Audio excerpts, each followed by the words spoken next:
very pleasure that you wanted to come here to Euroviisuomeksi interview. So we are the largest Eurovision fan media in Finland. So like almost all our viewers are from Finland, of course. So Yes. welcome because your song is in Danish. So what is the story of your song and what does your song mean? Yeah, so like directly translated, the title of the song means "Before We Go Home," which is actually a great place to start because the whole song started from a place of we asked ourselves, me and the songwriters, like, what do you do on a night out before you go home? And like, what are all the things that you meet and the things that you desire? And then we talked about having this one person that you always end up with, even though you know it's very toxic for you. And we all know that feeling. And then it became actually more of a sense of just a moth entering the flame, and it's about that side of you that wants to let go and give into the temptation and to give into to surrender and to be irresponsible and just let go and celebrate partying in a time of the world being in flames. Yeah. So, I don't know if it has been asked to you before. So, what animal would describe your song? Oh my God. Well, you know what? The first one that comes to mind is actually, I don't know if you saw from my performance that I have this white t-shirt on. Yeah. And on that t-shirt, there's this bird called the kingfisher. Okay. And that is a bird that represents the colors theme of the song, which is the night blue, like representing the nightlife, and then the orange, which represents the whole night going up into flames.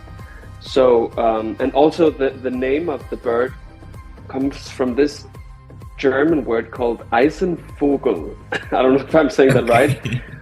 but that means actually iron bird, and it represents the color that iron gets when it is heated up and starts melting, which is also what represents the whole song. Yeah. So about bird. Yeah. So I don't know if it has been like confirmed yet. So will the song be in Danish at Eurovision? Yeah, so we actually just officially released yesterday that we're gonna do it in Danish, fully in Danish, the whole way through. That's amazing, yeah, Yeah, because I was so like fingers crossed because yeah, I think Eurovision loses a lot because, for example, Albania in 2024 changed it from Albania to English. They didn't get the yeah, final and it lose like the story and it changed. So it's amazing that you're embracing the Danish language yeah, over in yeah. Thank you. Eurovision. Yeah. It's been a dream of mine to actually, from the start, have a song in Danish and make it go all the way. Because in my my national selection, I was the only one doing a song in Danish. So I was very like, that may be good or may be bad, but I'm so proud to represent this very small language at Eurovision. And with all the other like national languages that I see more and more come to Eurovision, I'm so proud that we represent our cultures.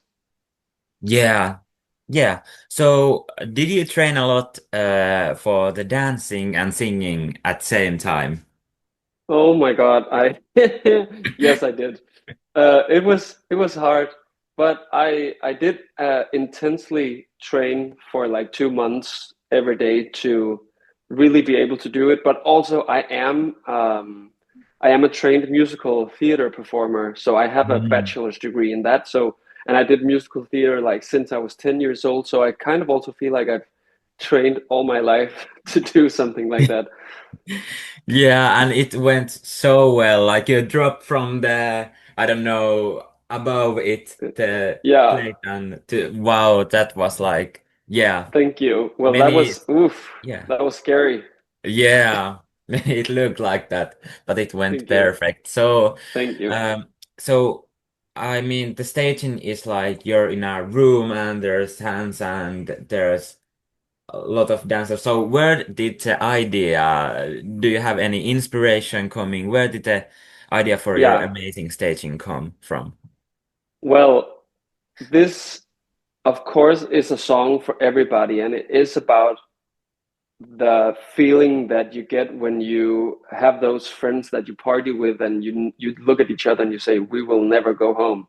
But for me, of course, I experienced that in the underground queer party scene.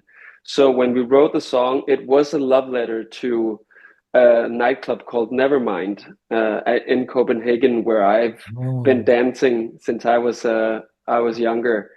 And so I wanted a space to emulate that underground scene, but also I just wanted it to be an abstract, exclusive room that I was not allowed to be a part of. And during the song, the dancers being very exclusive and gorgeous, I wanted there to be a relationship between the two of us, and I wanted the journey to be me not being allowed to be in there, and in the end being immersed in this flame that they are.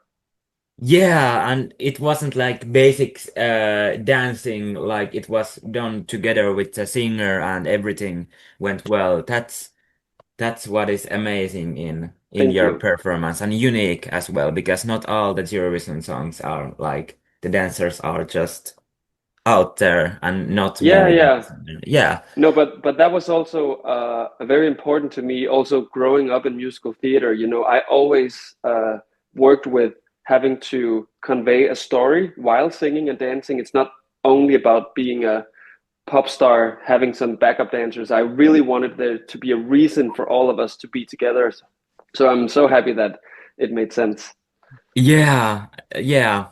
So, do you have any favorite Eurovision songs from Finland? Oh, okay. Oh my God.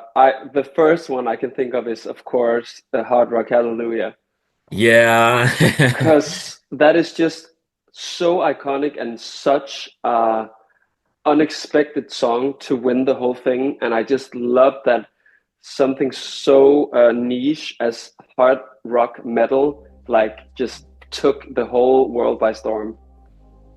That's true, and it's the first and right only one win of Finland in Eurovision. That's correct. But Yeah, yeah.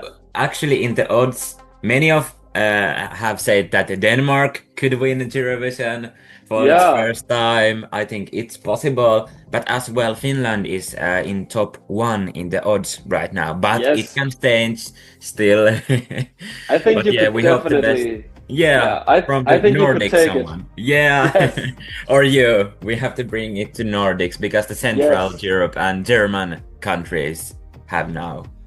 Yes. Yeah. So tomorrow is UMK, the Finnish selection for Eurovision.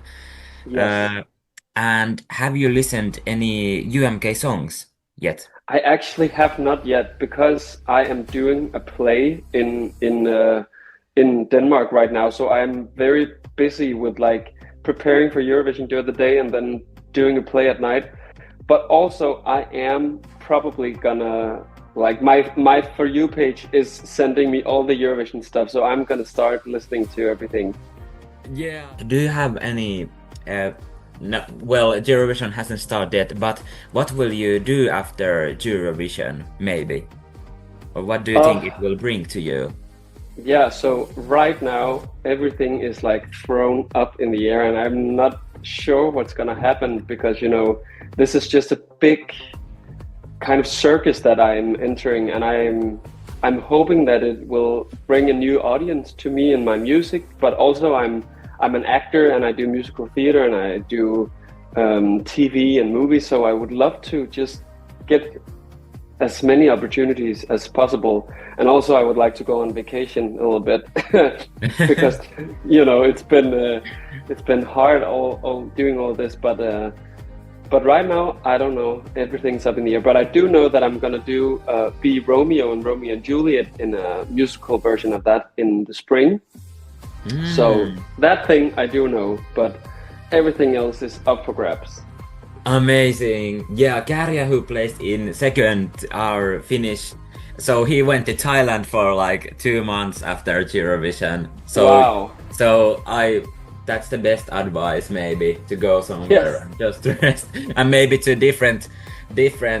It's nice meeting fans, but if you don't want to see fans, maybe to different country where Very you true. can rest. Yeah. Yes. So thank you a lot for the interview. Would you like to say?